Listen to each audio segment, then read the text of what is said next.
What is going on? I want to welcome you from Half Court for today, Wednesday, January 4th, 2023. I'm your host, Sean Murphy, alongside my guy, Jeff Iafrady. Jeff, how's it going, buddy?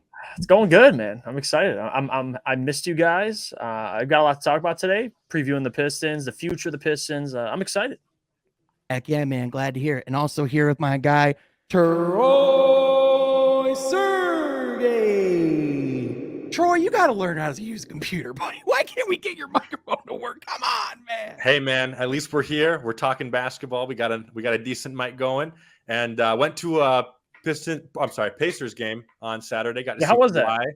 Kawhi, Paul George. Paul George dropped 45. It was fun. It was a great time. Tyrese Halliburton balling out with the assists. It was a great dub to go into the new year. Yeah, and Kawhi Leonard actually was on the he's been like the boogeyman this year, where he's been here sometimes, other times just straight up isn't. It's been an absolute confusion, but yeah, man, he was actually there. Did he actually have a pretty decent game too? Kawhi, yeah, I think he had like 24 and maybe 7 assists, but Paul George was the one who had the best game. So yeah.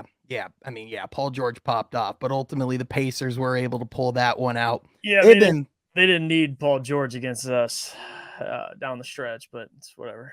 Oh, right. Yeah.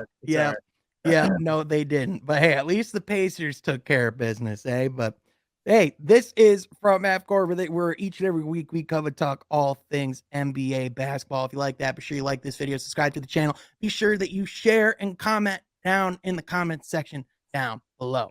Also, be sure you share with your friends, and be sure you follow us on social media so you can join the conversation as well. You can follow my guy Jeff at Jeff Iafrady. You can follow my boy Troy at Troy Sergey 44, and you can follow myself at Sean Half Court. But guys, let's get into it. There was a lot of NBA basketball that's happened over the last week. Since the last time we talked, there was a full, beautiful smorgasbord of basketball that's been played over the last week. And gentlemen, it is the new year. And I feel like the thing that's been like the hardest thing to nail down this NBA season is who's the MVP, because like it's just been gargantuan performance after gargantuan performance. Like there was that game where Luka Doncic scored 60, 20, and 15. Nikola Jokic went off for like 45 and 12 on Christmas Day. Paul George just went off for 45 the other day. Jason Tatum's been putting up big numbers every night. I mean, guys, we're seeing it almost feels like every time I go on Twitter, it's someone else in the leagues dropping a 50 bomb. This season's been crazy. Yeah, it really has. And to start with Luka Doncic real quick, because when Niranjan was making the preseason predictions, he was my MVP, and I was worried for a second. And then he dropped 60, 20, and 10. And now they're fourth in the West. And now I'm sitting there going, yeah, I'm going to – because I felt like Jason Tatum, at least from the beginning of the year till now, the first team in the East, he's played exceptionally. He's like top 3 in the NBA in scoring. But I don't know, man. Luka, the fact that he had 60 and then followed up with, I believe it was 40 – like, does he not – is there – we use the term built different a lot. I think Luka is legitimately – he was made in a lab. Like, for how he looks, for him to – yeah. His career trajectory, I think, is something that people have talked about but needs to be talked about more, because I think when Luka's all said and done, I know it's very early, but he's going to be in that conversation for being a top 10, maybe even top 5 player. Like, he's exceptional. He really is. He's unbelievable. He's one of my favorite players to watch right now, currently. Anytime Luka's on, I'm watching. Most certainly. And I got to think too, man, it's interesting that with how amazing of a season that Luka's having, and with all of the storylines going on in Atlanta about how tumultuous of a season they've had, how Nate McMillan has reportedly considered resigning mid-season, you know, how all the drama that's unfolding in Atlanta, you have to be thinking that now more than ever, they're just kicking themselves and must like be curling over at night going, what in the hell did we trade away on draft night, Troy? Because they genuinely might have let the next Larry Bird walk out of their doors. Right. Absolutely. And he would talk about MVP. He's my MVP so far. I mean, we talked about a guy like Tatum a lot. Even a guy like LeBron James, guys. I know the Lakers aren't, exactly the top of the West, but ass. He's had a great year. I know year 20 now, but Luka has to be my MVP just because of the stat line that we've never really seen before, like especially that 60-20-10. I mean, we've legit never seen that before. And yes, Jeff, I did think he followed up with about 40, but I think the next game, the third game after that, he followed up with 51 against the Spurs. So Greg Popovich, he said before the game, we're going to try to hold Luka under 50. And then they literally went and scored 51. You know what's absurd? We're seeing things out of Luka in the last 5 games. He's had 50 twice. Well, 60, 50, 30 twice, and then he had 50 again. Like I think he had over like 200-300 points in like 5 games. I mean, this guy is not, and he's throwing in there. I think he's top 4. What is he? 4th in the league in assists. He's averaging 9 assists. Like the guy is your entire offense. But I know we talk about how you don't want that for some of your best players like Luka, but still, like I don't know, man. I'm not doubting him. So, like, I get if you get tired come postseason time, I still want Luka on my team. Any day of the week. And if you break down the word most valuable player, I mean, he is the most valuable player for his team. Yeah. And you throw him on any NBA team and they're different without him. So, especially the Mavs, obviously. I mean, you just said it right there, Troy. I mean, that leads right into my next point because the Dallas Mavericks roster outside of Luka Doncic and Christian Wood is just a ton of garbage. Like it is not a complete compiled roster that is ready to compete or contend. But the reason why they are able to, to compete and do what they're doing on a night-to-night basis is because of what Luka's doing. But at the same time, my hesitation and my question with it comes back to, is this just the extreme version of the James Harden Houston scenario where a guy is going out, putting up historic offensive numbers, but the more they keep running this system, the more they keep leaning into this feed Luka thing, the less likely they're going to be they are to win a championship, that they are to make it in the long haul. Because we saw with Houston, like with James Harden, he either just was worn out by the time the playoffs came around, or he was having great performances, but it didn't matter because no one else on the team could. And again, for individual success, the way he's playing, and like James Harden, James won an MVP, and I think he was second in like 2 or 3 other MVP races. For this type of offense and what Luka's doing and how good he is at doing it, it's great for individual success. But to your point, Sean, and we talk about the Mavericks and how they can take the next step, you do need more talent. You can't have your entire team rely on Luka night in, night out, because everyone talks about the Grizzlies with Ja, but without Ja, what's the record? Like, they're still winning basketball games. So the Mavericks without Luka, I can't imagine where they'd be. So again, it's not the way to sustain success. I mean, it's hard, but for individual success, for team success, it's not. But for individual success, man, he's gonna get accolades for what he's doing. Yeah, for sure. Troy, what do you think? Do you think this is something that that Dallas should be wary of going forward, or do you think they just need to keep leaning into it? Yeah, I think they definitely have to be weary because you can't put all those miles on them, just like you can't put all the miles on a car and expect it to be, brand new, with the way that you had it when you first got it. And I think with the Mavs too, I mean, you mentioned, outside of Christian Wood and Luka Doncic. Well, even I'm not sure if Christian Wood's the second best option on a championship team, So even in that category, I'm not quite sure, if he even has the surrounding pieces to go to the Western Conference Finals again, because again, Jalen Brunson being his second man last year, really pushed him over the hump, especially during that Phoenix series last year. So yeah, I mean, I think you have to be weary. I would love for them to make some type of blockbuster trade at the deadline. But again, what pieces do they really have to make that a reality? But yes, at the end of the day, Sean, they have to be weary.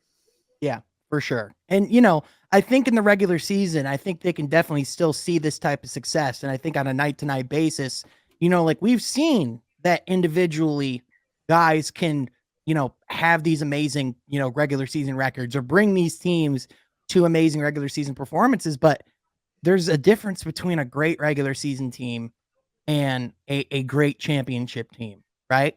Like there's a difference between the Atlanta Hawks in the Eastern Conference in the 2000s and the 2010s with Kyle Korver and Al Horford and Josh Smith. Like that team can win 60 plus games in a regular season all they want. But there's a difference between a team like that and then like a team like the Warriors or the Cleveland Cavaliers of that era that were able to consistently get to the finals, that were consistently contending for championships. Like there has to be more than just one star pouring in all these numbers. And again, like I don't know about you guys, but I personally don't want to lean on Christian Wood in a playoff series. Do you? Hell no. No. So that's where it gets weary. And if the playoffs were to start today, guess who they'd play in the first round? The Clippers again. See, they ain't getting over the Clippers if they're playing in a 7-game series this time. Yeah, imagine what they. I mean, listen, you can't really stop Luka at all, but look at the problems that Kawhi and Paul would bring for Luka, and he'd have to pass the ball constantly. Who's making shots consistently? Right. You have guys that are nice, like I like Hardaway Jr., I like Spencer Dinwiddie, but those guys are role players. Like you don't have a legitimate number 2 on the Mavericks. Like even Christian Wood, I don't even.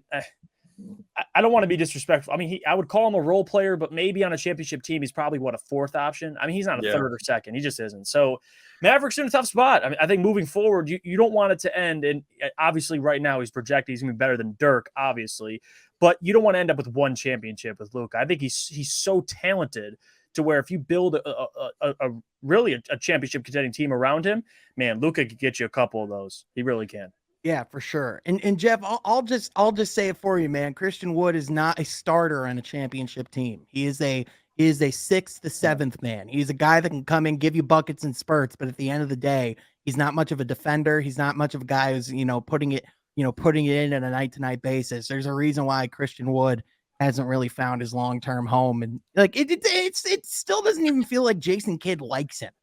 Which is they've been the relationship's been on the rocks all year, so that's not a good sign. It really is for the player. Yeah, 100%. And if you think of a playoff series, especially let's just say the Clippers, for instance, their game plan isn't really going to be talking much about Luka. As weird as that sounds, because all they have to do is contain those role players, because you're not going to be able to stop Luka, like you said, Jeff.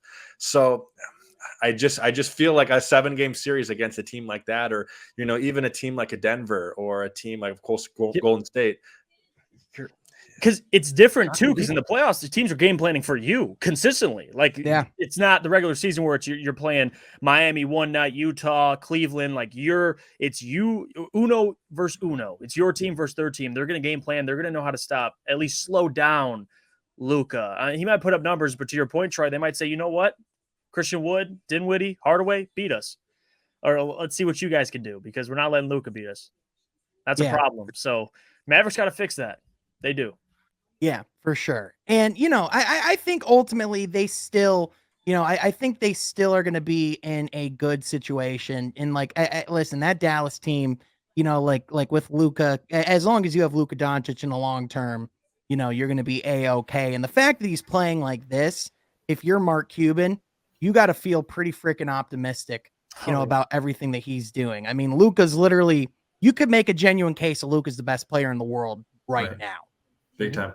I mean, Giannis. I don't think anybody would dispute that. Yeah. I mean, Giannis individually, I think he's still playing like an absolute monster. And, I think as far as like an individual threat goes, like Giannis is probably still the most unstoppable singular man. But at the same time, if you're talking about like the wizardry on a basketball court, Luka's on a different level. Yeah, the most skilled. Yeah, if you brought up Luka, no, I don't think anybody would call you crazy or argue with you. I mean, I think personally, I still think it's Giannis, but like I said, if you say Luka, I'm like, all right. Yeah, for sure. I believe it. Yeah, for sure. Guys, what about the breakout star of this year? Who do you think in 2023, we're going to be looking at as the breakout star this year? I personally feel like a guy that has strong contention, a guy who's really started to break that ground as the years gone on. There's a couple guys that come to mind for me. I did a video on one of them earlier this week, Tyrese Halliburton. Another one for me, SGA, man. Shai Gilgeous-Alexander is special. Yeah. And he's doing it in the mid-range. I know. In an era where it's not a favorable shot. Like that's what's special about Shai is he started off so great.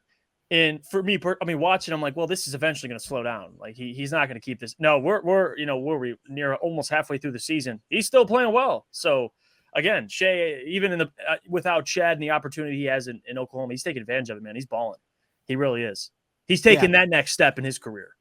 Yeah, for sure. I mean, Troy, he's averaging like 30 plus points a game. Ridiculous. Big time.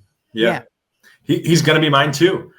He has to be, because I think just the fact that Pacers team is winning kind of with him. And for me, this roster wasn't really constructed at all to win. I would say we all said in this year, going into this year, they were going to a rebuild. And they were probably maybe 1 or 1.5 years, ahead of us, but also they're kind of putting out a roster that can compete, which is a different story. But I think with Reese, his ability to facilitate the ball, but also score the ball at such a high efficiency. And, his 3-point shot percentage, I'm not sure exactly the number, but I know it's higher than most point guards. And his assist averages, I mean, he's been averaging a double-double the past at least 5 to 10 games. So for me, I think, this is year 3 with him. I just can't wait to see what year 4 or 5 holds. Oh my gosh, man.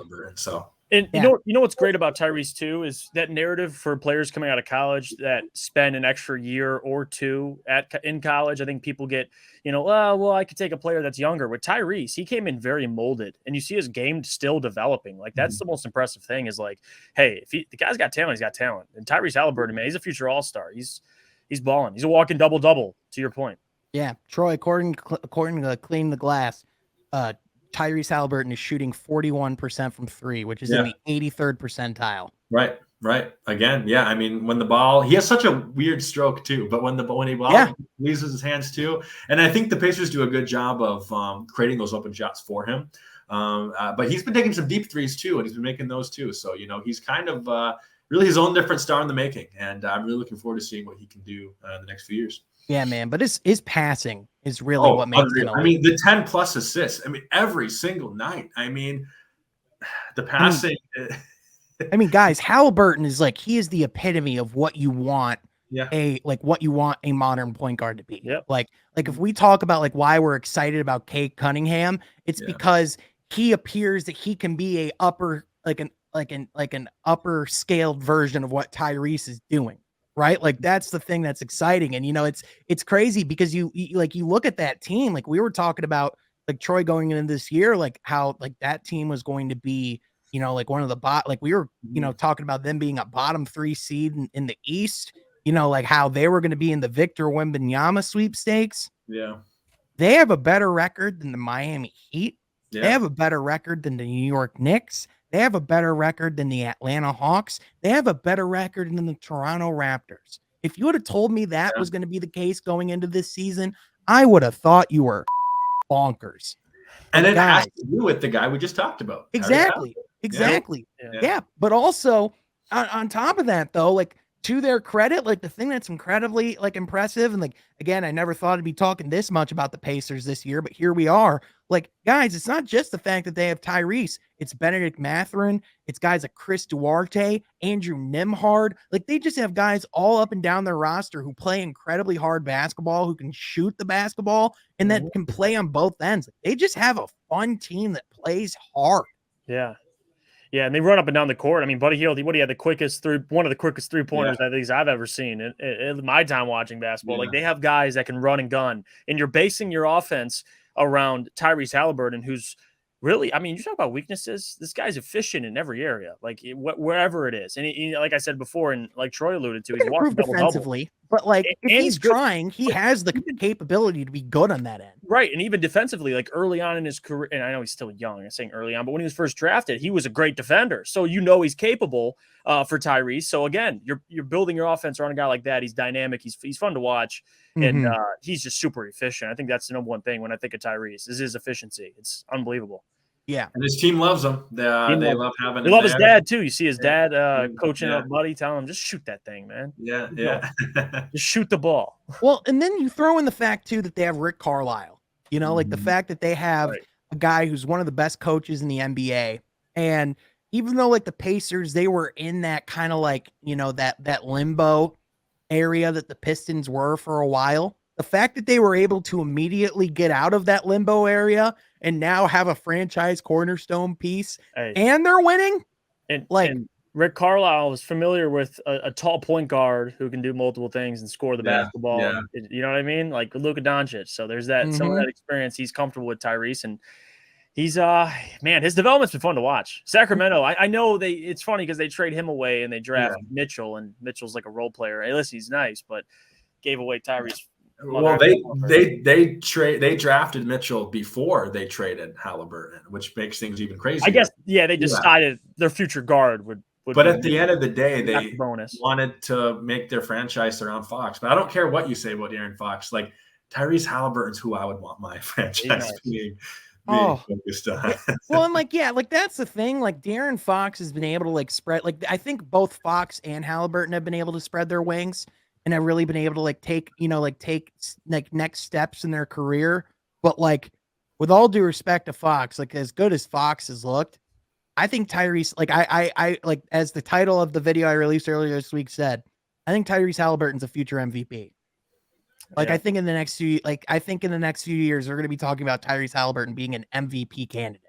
Yeah, with the numbers he's putting up, man, I'm telling you, walking double, your team's winning games. Like he's gonna have a case. I think if he keeps up this play and keeps developing, and the efficiency, man, just sprinkle that on top. It's like, unbelievable.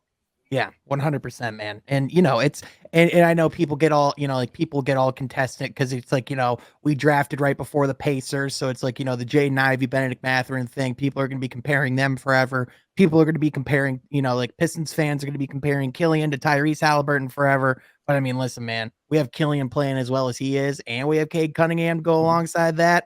I think the Pistons and Pacers are both incredibly happy with where they're at right now. Yeah. I don't think either of them would trade their situations personally. Yeah, I would agree with you. Yeah, for sure.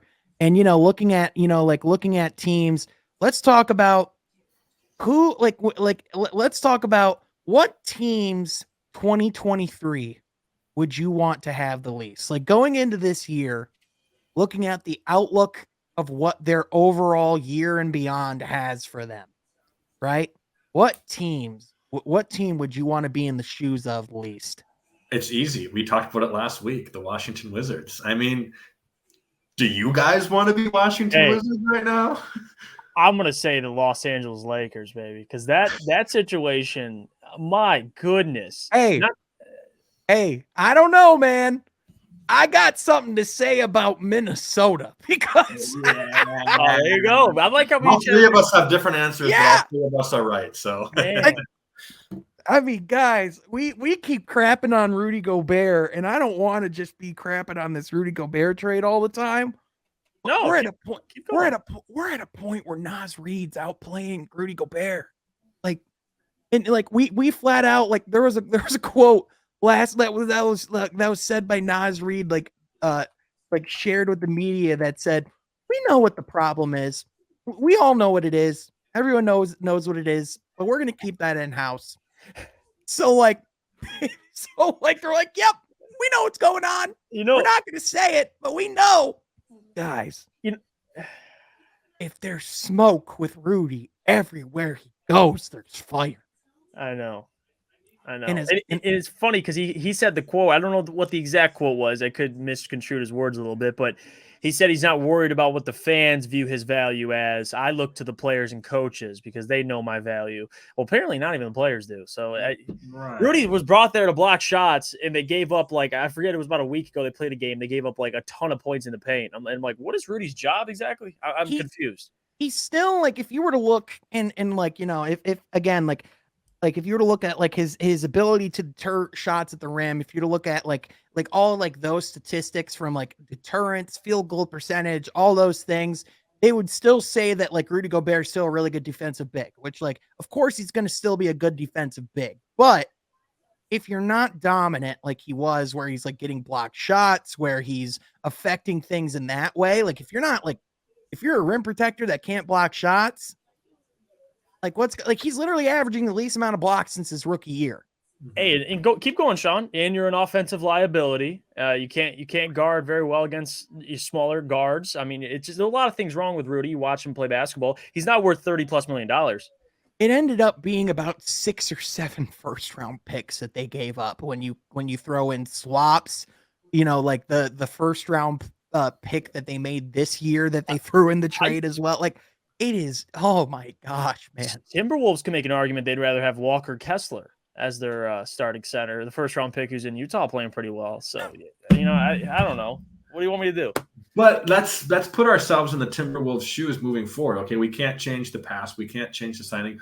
What can they do with Gobert? Like that's what scares me. They can't do that's anything. The problem, because this is what I said. Like when the trade happened, if this doesn't go well, what's the only thing they have to remedy this situation? Yeah, it's Karl Anthony Towns. And guess who's being thrown out in trade discussions right now? Karl Anthony Towns. Like that didn't take long. And the other thing too, this D'Angelo Russell guy, remember when he was drafted number 2 overall? Remember when in Brooklyn we looked at D'Angelo Russell as a stud? Remember when this guy was an all-star? D'Angelo Russell's a liability now. An actual liability. J-A-G. Just a guy. Man. And they can't move off that contract even if they wanted to. I know. And to think how well Wiggins is playing too, and that's the guy you dealt away for him. I mean, and like at the time, Wiggins looked like that looked like a poison pill to have on your team. And now Andrew Wiggins just helped the Warriors win a championship. What does that say a lot about organization? I don't know there, Jeff. I don't know. But I mean, yeah, man, their situation is pretty dire. But to your point, Troy, the Washington Wizards, dear Lord, they lost what, 10, 11 straight games? They've completely fallen apart over the last month. And Porzingis doesn't look like the player we saw in New York, or even some of the stints he had in Dallas. Like he's like that player has died. Oh yeah. Yeah. And to have him be your second piece on this team, and we know Bradley Beal doesn't want to get out of there for some apparent reason. To me, it's a tough debate between them and the Timberwolves, and I guess you can throw the Lakers in there too. But I could not be them moving forward, because you don't have a complete tanking roster. Yep. And you certainly don't even have a play-in roster. So you're hovering around this like 11th, 12th seed, and there's nothing you can do about it because it's your best roster that you're putting forward. Yeah. Mm-hmm. Yep. But I mean, Jeff, to your point too, the Lakers isn't exactly looking like a pretty situation. Listen, I thought that they were gonna be bad. I was pretty transparent on that. I thought they were at the very least going to still be able to get to the play-in tournament. I thought they were at the very least going to still be a little better than last year, in some aspect. I thought if Anthony Davis is on the court, it couldn't inherently go lower. This team has 3 more wins than the San Antonio Spurs. And Rob Pelinka failed to really realize a very simple thing, and that's how to build a roster around LeBron. And it got him a championship. And you think that Rob Pelinka would look at that mold and understand it and say, you know what, this is the route to go? No. It actually made it worse. You actually have a roster currently with the Lakers that can't shoot. And with AD, who's never available, you expected him to take that next step, be the LeBron to pass the torch to AD. Hasn't happened. Now we don't even know when he's going to be back, by the way. His foot, according to your reports, this doesn't sound like a thing where he'll just be back on the court in a couple weeks. This could be This could be a surgery type thing. And on top of that, you have a man in Russell Westbrook who, again, love that he's embraced this role, but he's taking up $40 million. So, and that's not an asset you can move. So that's an asset that's going to just come off your books. And you have guys that are on 1-year contracts. So they're kind of in this stage of, we have no draft capital, so we're trying to win now, but we have no assets to win now. And LeBron is having to put up numbers, which, again, impressive for LeBron. It makes me respect him even more. But at the same time, that's not, you don't want this to be the situation LeBron's in. So it's a disaster. And once LeBron retires and he hangs up the sneakers, the Lakers are going to be an organization which we saw after Kobe or towards the end of Kobe, where they stink every year. And I think that's going to be a similar scenario for the future. So, hey, Rob Pelinka, round of applause.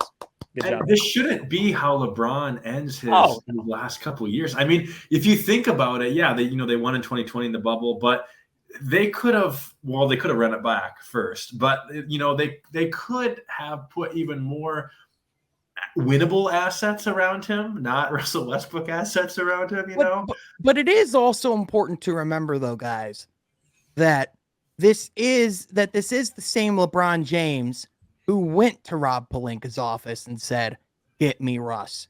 This is the same LeBron who said, "Keep that same energy," when all these veteran pieces were on the roster. Hey, this is the same LeBron who, to his credit, he has been available and he has, when he's been healthy, he's looked really good this year. But at the same time, all he can do at press conferences nowadays is just send subliminal messages to Rob Pelinka saying to give him a better roster. Well, the problem is, what guy is available out there that's flipping the fortunes of this franchise? Nothing. And again, it's an indictment on LeBron, because we've known LeBron to do this his whole career, is try to influence and make trades. But at the same time, like he made for Kevin Love, and it works out sometimes. Sometimes it doesn't work out. But the job for Rob Pelinka is to look at LeBron and have the balls, but not only the balls, but the knowledge to look at LeBron and say, "Hey, listen, that's not the way that you've had success in your career, to get a guy who can't shoot. I know the idea was to alleviate some of that pressure. You get a guy who can handle the ball." But there's everybody. I mean, even us as guys who love the NBA, we don't work in front offices. We didn't that fit. We could see it from a mile away. That was a disaster fit. So I don't know what goes through Rob Pelinka's mind when LeBron approaches him. And again, shame on LeBron for even thinking of this idea, but Rob for allowing it, like allowing LeBron to dictate. I get it's LeBron, but at the same time, you gotta, as a general manager, you gotta have the balls to look at a guy like LeBron or whoever it is and say, "Listen, I don't think that's the way to go. I think we should get Buddy Hield. I think we should get shooters around you." But what do I know? I mean, I don't know. I mean, more than anyone in the Los Angeles Lakers. But anyway, Shout out Rob Pelinka, man. He's got a fun job coming up. Yeah. But anyway, guys, I know we normally, like end the show with NBA stuff and start with Pistons stuff, but I wanted to kind of like do things a little bit differently today. Cause I think we're at the point of the season with the Pistons where like, I don't think it's a secret where the season's going. Right. I don't think it's a secret where we're going to be ending up in the standings. I don't think, I think really the only things left to see from this season are, like, how do these guys continue to develop and get better down the stretch? Like guys like, what does Jaden Ivey and Jalen Duren continue to do with the opportunities and the touches that they're given? Like Isaiah Stewart, to me, like, how does he continue to like take those next steps of being that leader of the franchise? Because clearly when Cade's been out, he's clearly been the one to step in and be that leader of this team. Right. And I think, I think he's clearly shown why he's a cornerstone piece of this franchise this season. Right. So how does he keep developing and improving on that? But I think also too, it's the lottery pick that they have, coming up at the end of the season, but it's as well, how does this team start positioning itself into this upcoming season where they do want to turn the corner, right? Because I know this year hasn't gone the way any of us have expected. I know this year has been about learning to compete, player development. It's been laying concrete, as Dwayne Casey said before. Right. But as this has been built, it always has seemed to be positioned for next year, for the 2023 year, to be when the Pistons turn the corner to start making some different turns. So with that, Jeff, you and I kind of did a video going over our New Year resolutions for the Pistons. I kind of want to expand that and have a little bit more of that conversation here. And Troy, I want to start with you. What do you think should be on the docket for the Detroit Pistons in the 2023 calendar year? Do you think this is the year where the Pistons start to turn the corner and to take those next steps?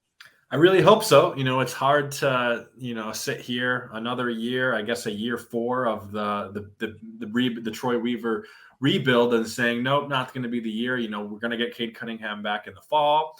We're going to have another top 3 pick in the draft this year to go along with Ivy and Sadiq Bey and of course Cade being the ringleader and all that. Yeah, and potential free agent this summer as well. So when I look at what this roster looks like next year, I really think it's gonna look quite a bit different than January 2nd as we're recording right here right now.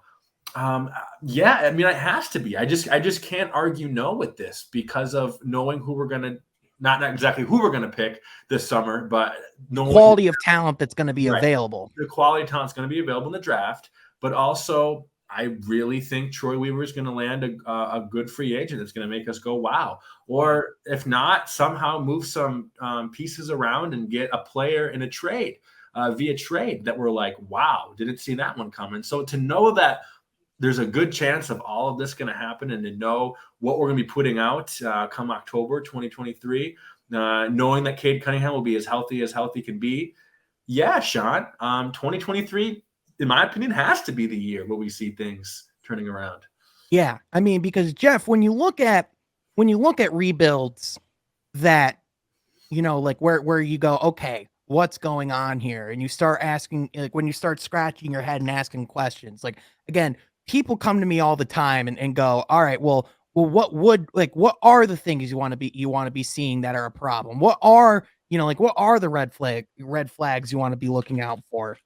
And to that, I go to the Eric Gordon video that was that released over the weekend as a prime example, because he was asked about, the improvement that's from when the season started.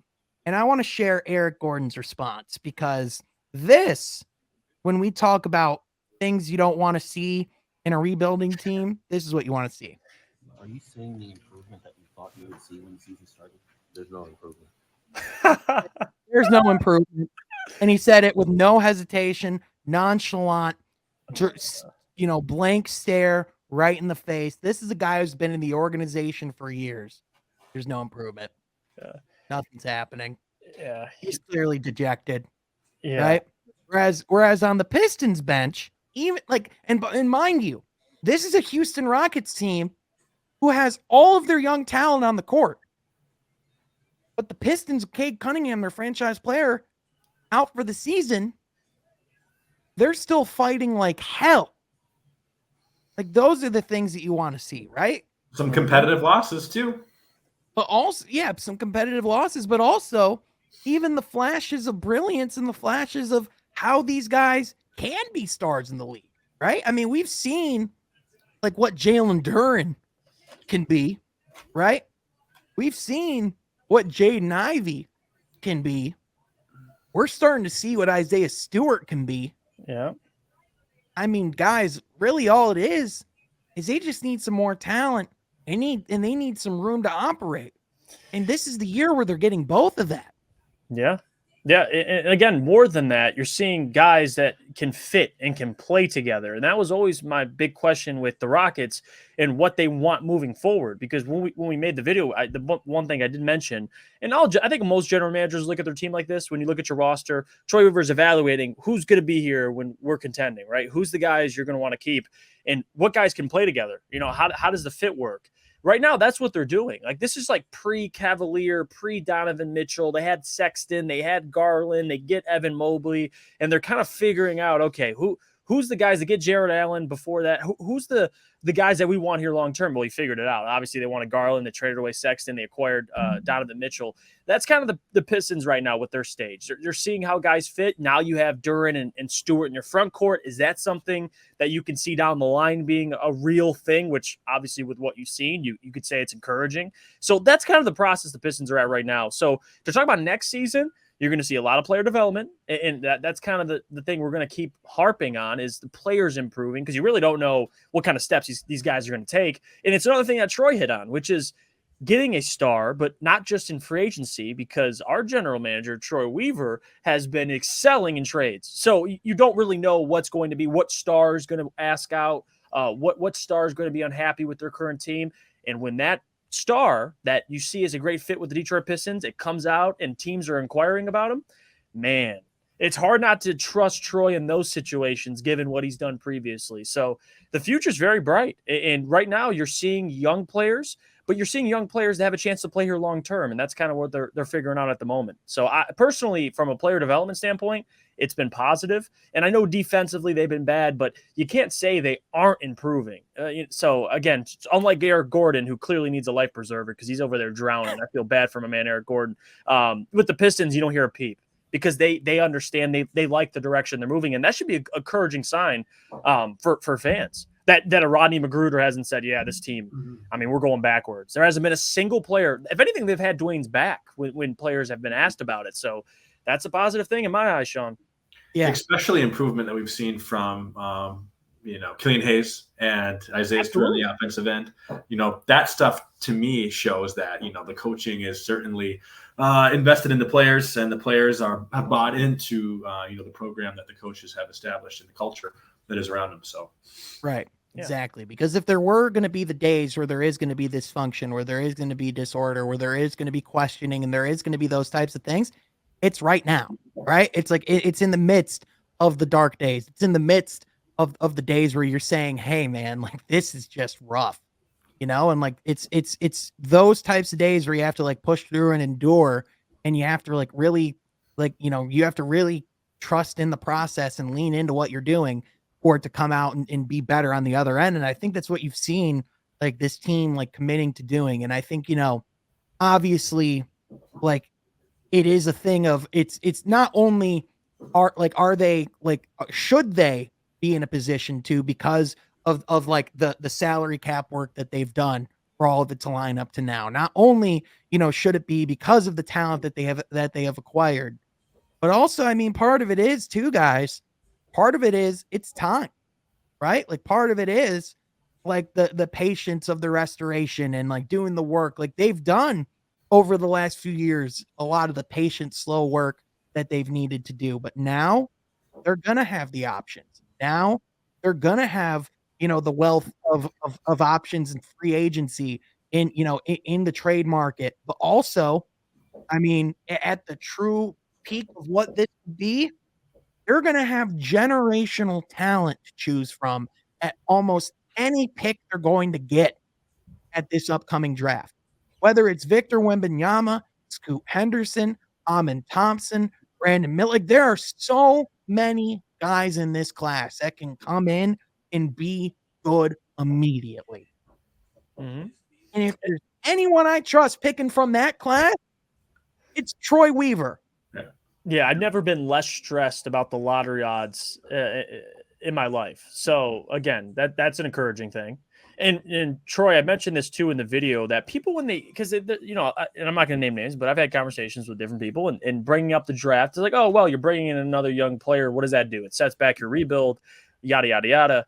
But when you look at some of the rookies now being taken, top 3, top 4, these guys are ready to play.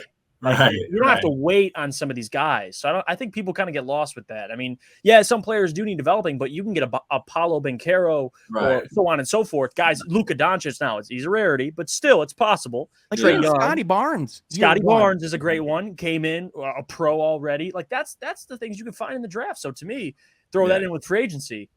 Man, you're cooking with gas. Right. I don't think there's anyone in this draft that's a top 3 prospect that becomes a liability if you draft him. There's no way. Slows down the rebuild. Sure. I don't. Yeah, I'm with you, Troy. I don't think so either. Right. I mean, obviously the one that would probably be the least seamless fit day one would be probably the Scoot Henderson selection, right? But even then, you're getting like such an elite talent with with franchise guard type capabilities that like you take the talent and you figure it out later, right? Yeah, Because it may not be ideal to add another guard, but at the end of the day, if it's that kind of guard, you can't say no. Yeah. right. I mean, listen, it's just, I'm just, we're not at this pod just going to go and assume that we're going to get Victor Wembanyama because, odds tell us we're more than likely not, right? So you're just looking at the landscape of what's out there because no matter what, they're going to be able to add a really good young player. And I think that's the ultimate thing is that I think the other piece of it is not just the fact that, this is the year where they can turn the corner, but I think this is the year with the assets that they have becoming available with the salary cap space that they have. I think, and with the fact that Troy Weaver has has that extension, this is the time where he can start to show his hand. And this is the time where he can really start to be more aggressive and really lay his mark because he has this young roster that he's put together. He has this foundation he's laid. Well, now that you have the foundation laid, it's time to go build the freaking empire, baby. Let's go. Yeah. Yeah. And again, having a young core like that, not only, because again, people get really attached to players and certainly you see a lot of young players. You're watching them night in and night out. You're encouraged for their future.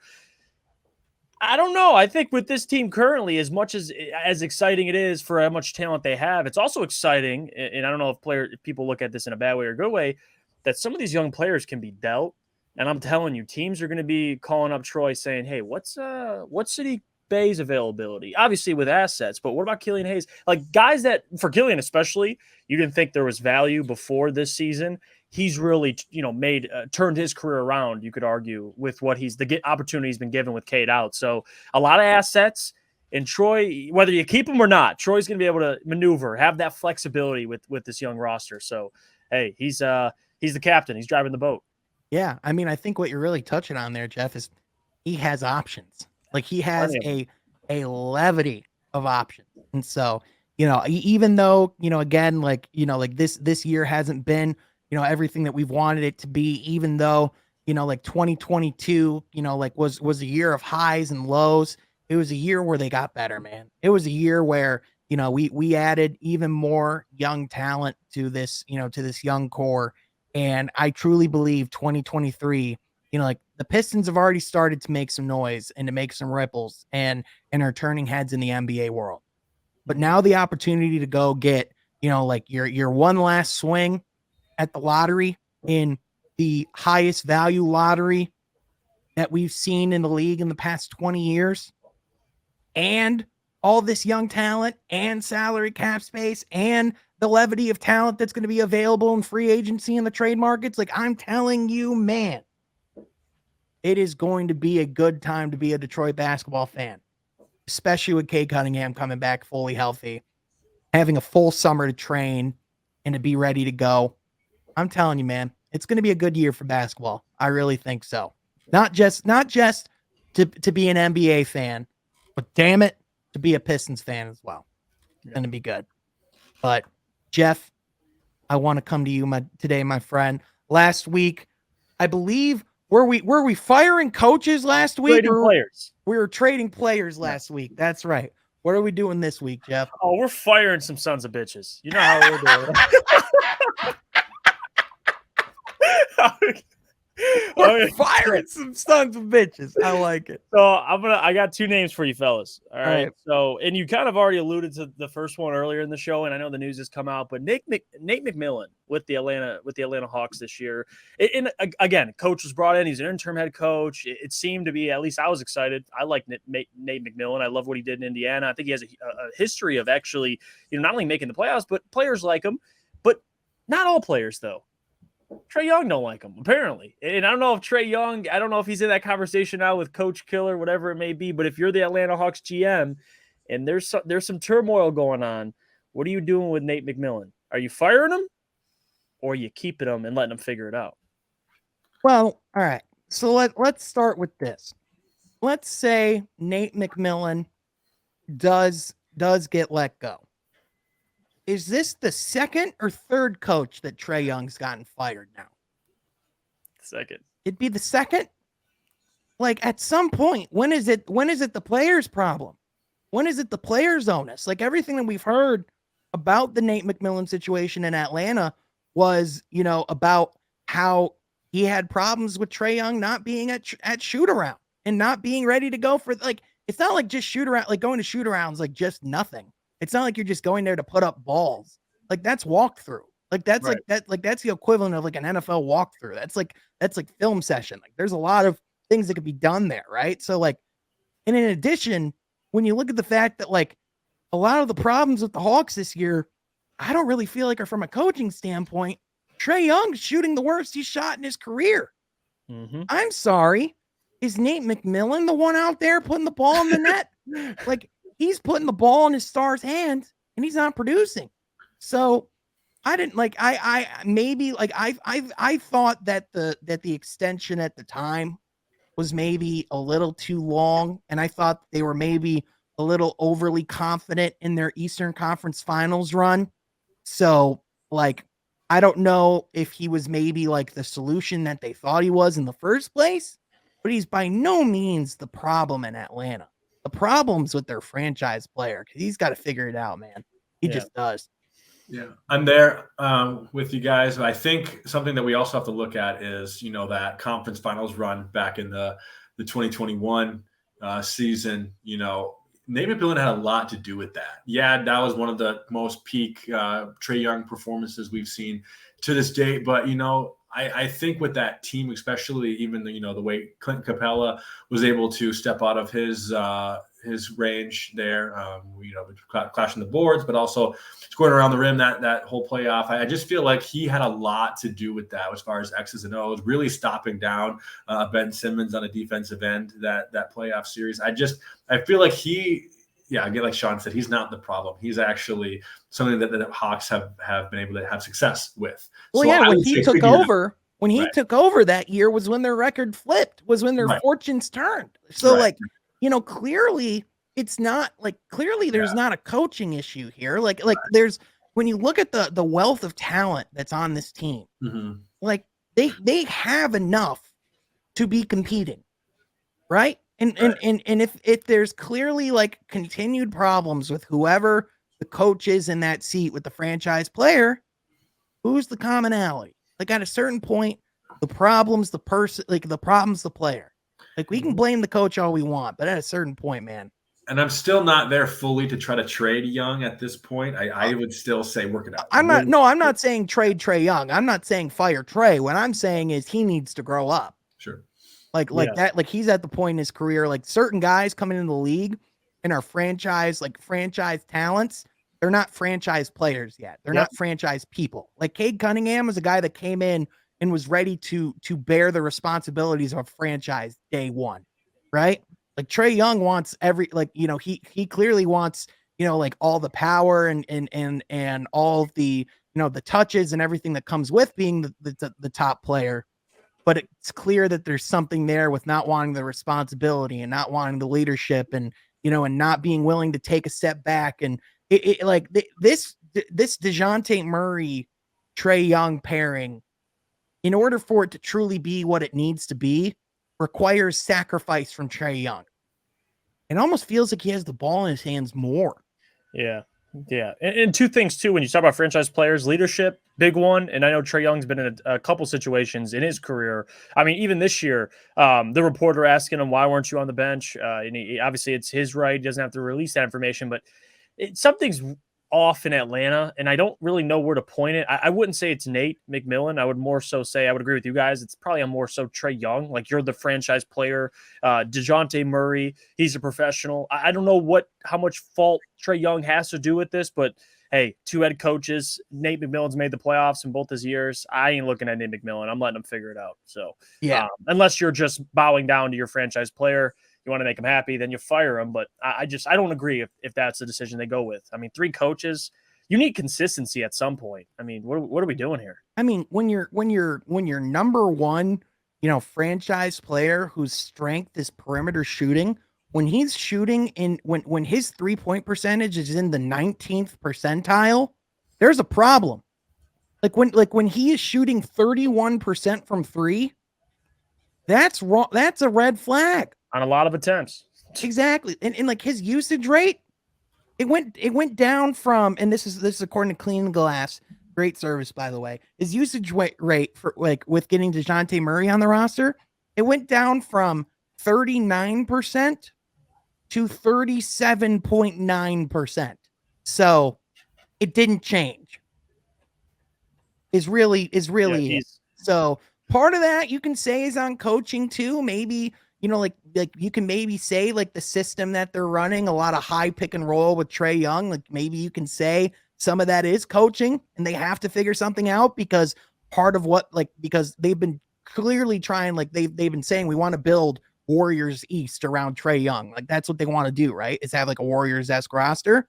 Well, part of what makes the Warriors great is Steph Curry's off ball movement, is you know, schematically everything that they're doing, right? I don't really know like what they do that's like setting them apart. You know what I'm saying? Like they clearly have the talent. Like again, they have everything they need in house to be a top team in the Eastern Conference. They just it's and again, I think you can even point a little bit of the finger at, you know, the Atlanta Hawks GM as well for just constructing. Well, yeah, and that's the weird thing. That's why they had that weird like transition, like a couple weeks ago when they when their president was like weirdly demoted. Like something's going on, man. Yeah, man. Yeah. It ain't Nate McMillan. So you can maybe throw that name in franchises you would least want to be going into the 2023 year. Well, yeah, because again, when you talk about when I said earlier, like the Hawks, like when you have a guy who's having contention within the franchise, when you don't really feel comfortable about when there's reports coming out like saying that rival executives believe that Trae Young's going to want out, like now there's chatter about this guy not really wanting to be here long term. Yeah, it's never a good thing. Like as I said earlier, you just got to be curling over sick to your stomach that you traded Luka Doncic for this guy, which is crazy to say because Trae Young's an incredible player. Yeah, right. But again, he's just entering the first year of his rookie supermax, and this is what you're putting up. I don't know, man. And hey, another talk about futures with certain franchises. I think one of those you could say is the Knicks. I think nobody wants to be the Knicks probably ever, but this season specifically, Tom Thibodeau. All right, I believe the record's 20-17 or 20-18, excuse me. And Thibodeau, I'm never a huge fan of Thibodeau, even his days back with the Minnesota Timberwolves, and they got Jimmy and so on and so forth. It was just, I'm not a big Thibodeau guy, but he coaches hard. Defensively, he's a mastermind. But looking at the future for the Knicks, is that your franchise coach, or are you looking to make a move? Because they have a roster that's awkwardly constructed, but to be 20-18, he's never really been as impressive as advertised. What do you think about Tom Thibodeau? I feel like he's overachieving. Like if anything, like if you look like given the circumstances, like first of all, like the fact that they gave that commitment to RJ Barrett and he hasn't looked like that guy. You have a guy like Jalen Brunson who's come in and he's played as great as he's been. You got Julius Randle to start playing some defense again at a certain point. They just went on they just had like a 5-game losing streak, but that was after a near 10-game winning streak. They did claw themselves out of a hole. Yeah. In my opinion, it just seems to me like the Knicks are still just kind of looming and waiting for when that star is going to be available to trade for.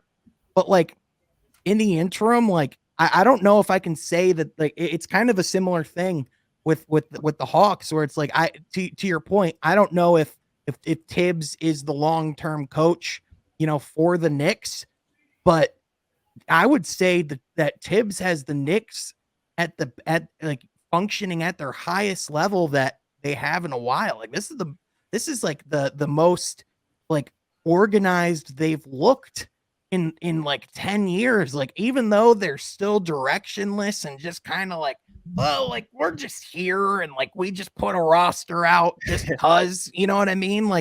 It's kind of weird that they're in the best spot they've been in a while at the same time. It's they're 20-18. Yeah, it's not really glamorous. You kind of wonder, what are they doing in the long term? But for what they were expected to be this year, they're overachieving, which is kind of weird to say. So like, I don't really know, man. Like to your point, I'm not in love with their situation, but like, I don't really know if I'm not looking at the coach first. Troy, am I wrong? Yeah, no, I don't think you're wrong. They certainly are overachieving. And I'm looking more on the GM side of things. Leon Rose. Yeah. He's another one. Fire first before I go to Thibodeau's job. He was brought to New York to bring stars.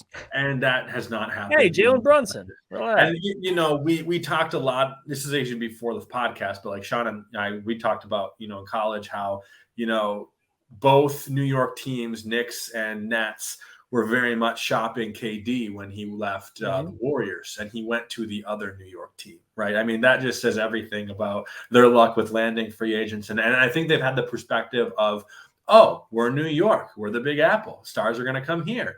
But that's not really how this league works. Yeah. It's not. Star players want to win. Star players want a culture that has a winning established culture already. So, as much as Brunson has been playing excellent and as much as Brunson, is a player, like we talked about with, his potential of going to the Pistons this summer, like they overpaid him. They did.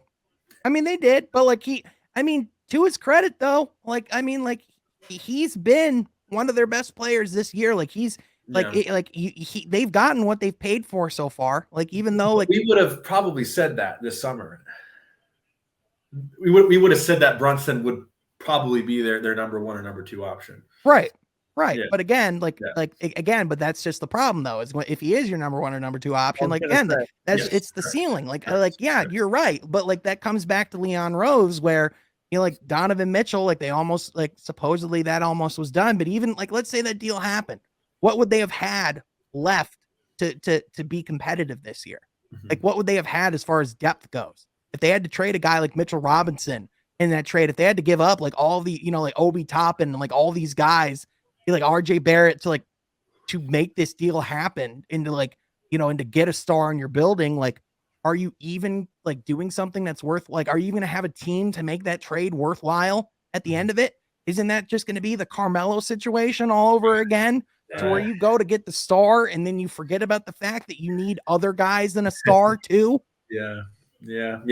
Real possibility. Hey, at least they're doing so. At least they would do something at that. At the end of the day, GM, I'm calling the hot seat versus coach. Oh yeah, Leon Rose is definitely Leon Rose is definitely more suspect than Tom.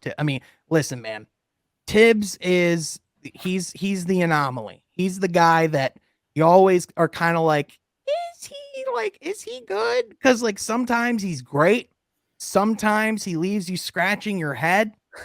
But at the end of the day, Tibbs is probably doing as good as I could be expecting him to do in that Knicks situation right now. It's and I think that kind of perfectly sums up the Knicks franchise. Is what are their expectations? Tom Thibodeau's perfect enough to meet those. So they're one of the few teams in the league that are top 10 both on offense and defense.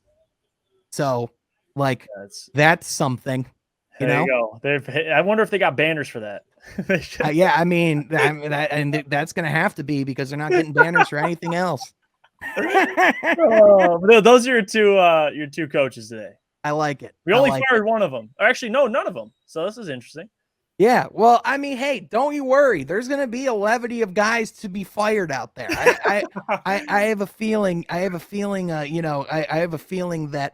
that Steve Clifford isn't exactly the most stable job in the league right now. We've talked about the Lakers a lot, but we haven't talked a ton about Darvin Ham. Another pod.